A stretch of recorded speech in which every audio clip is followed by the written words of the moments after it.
Today we're going to talk about why you want churn and people quitting and people getting fired in your business. My name is Michael Baraib, and I was able to build a team of 150 plus sales guys in less than 2.5 years. We did that with zero money invested, and now we have a sales and marketing company that's growing like crazy from coast to coast like butter on toast. And of course, we have a consulting program for coaching. For those of you that need to get some coaching, you let us know. We'll help you out. Okay, so why do I want churn in my business? Very important. Understand this. I do not want to keep everybody in my business forever. Nothing lasts forever. Everything has a start date and has an end date. Everything. Now, usually when somebody starts something, they're excited, they're pumped up. Then they kind of get a little comfortable, and then eventually they die out, right? That's usually how the game works in any industry, right? So why do I want churn? I want churn because I want to remove as many people. Look at it this way. When we have 100 people in the company or 10 people in the company, it doesn't matter. I'm always looking for the bottom 10 to 20% of people. And I'm like, okay, who are we getting rid of this month? Every single week and every single month, I go to my team like, okay, who are we getting rid of today?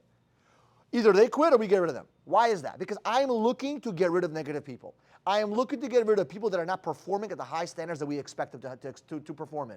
I'm looking to let go of people that are not ready to be part of the culture and the vision and keep up with the standards of where we are trying to go. It's very important for me because I know that the bottom 10, 20% will eventually, if you leave them in the company, will make the middle 60%. They're going to poison them. One rotten apple, take a rotten apple, put it near a bunch of good apples, watch what happens after a couple of days. It's gonna be infested, right? So you don't want to have a rotten apple in your team, right? So I'm always looking for who am I getting rid of? So you have to have the mindset of I need to get rid of people on a weekly, monthly basis all the freaking time. Now, if you have 3 people in your company, don't get rid of 2 people, right? You gotta obviously grow into that. But you're always looking to replace people. Always. Always. By the way, sometimes you need to replace yourself. It's scary, but yes. Right? As a CEO, you may not be the great CEO of the company. You may need to bring someone else to kind of run the business for you. Another conversation, another topic. But the reason why I like bringing in, the reason why I love churn in my business and people coming in, out, is because sometimes old people that stay in the company that have been there for a long time, their ideas are stale. Think about that. They have very old ideas. They think they know all the answers. And sometimes having a new perspective is incredibly important for the business to grow. I have a friend of mine who has a very successful company, does millions and millions of dollars a year, and he had a person that worked for him in his marketing department, right, that was there since day one. And they got the company to about 20 plus million bucks. Now the problem is this. He's trying to go to 100 million. That person ended up leaving. Okay, whether she got fired or quit, I don't know the whole story, but I do know this. She was a very important person, a key person that left. And he, for a few days, was kind of like worried a little bit. But then he ended up hiring someone that was 10 times better, that had experience of getting a company to 100 million, and now they're on track to do that. Now, the crazy thing is this. He wouldn't have known that the first couple of days, but after a few weeks, a few months, after a while, seeing that individual he just hired change his life, he recognized and told me the story, and I was like, wow, it's so important to always have churn. Don't let the top executive stay there forever. Sometimes you want them to leave and get a new person in. That happened to me so many times. And it's not because they're bad people. Sometimes a new batch, a new face will always change the dynamics of your company. They may give you that one idea that changes everything, right? Very, very, very important. Next, the reason why I want churn in my company is because of challenge. What do I mean by that? New person walks in, right? He challenges a lot of people. So one person quits, I replace it with another person. That new person challenges the new people. Rising tide raises all the ships, right? So that one guy can raise all the tides and all the ships go up because of that. One guy walks in there. I was that guy in 2015 when I walked into one of the Verizon offices, and the guys were doing like 4 or 5 sales a week. The top guy was doing like 8. I came in there and I shook the whole office by doing double.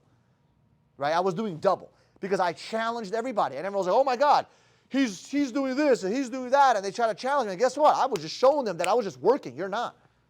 So sometimes you need that one person to come in and change the whole dynamic of the office, the whole dynamic of the company. So you want to have churn. If you don't have churn, you won't be able to have that new challenge, right? And last but not least, I want people to never feel safe to have a job. I don't feel safe to have a business. Every single day that I wake up, I don't know what's going to happen. I really don't. I hope for the best. I pray for the best. I'm prepared for the worst. But I'm always thinking like, what if something God forbid happens? I'm not attracting that, but I'm prepared for that. And I know that nothing is stable. Nothing lasts forever. Today might be the day. Today might be the month. I don't know. So I'm always constantly thinking about someone is trying to put me out of business. Someone's trying to kick me out of my position. Someone's trying to fire me today because I'm the CEO. That does not mean I can't be fired. My team can say, you know what, we don't want you to be our CEO anymore. That can happen. So I'm always constantly having that healthy paranoia, and I want my team to always have that healthy paranoia that they are replaceable. Everybody is replaceable, even the CEO. And when you have that kind of culture and that mindset, people step up and they want to perform. Because it's not based on likability. I don't care about how amazing you are or how long you've been here. I've had tough conversations with my best friends that are working with me. If you're not performing, you're not bringing up to the numbers to your standards, I'm going to have a conversation with you. I'm going to hold you accountable to that. Because, God, listen, you're going to hold me accountable as a CEO. It's not fair, right? If you're going to hold me accountable, I got to hold you accountable. And that's the mentality. So you want to have churn. Don't be afraid of churn, because remember, that new batch of new people, those new fresh faces can change your whole business. So I appreciate you guys. I love you guys. If you love this kind of content, do me a favor, subscribe to the channel, and we'll see you guys in the next video.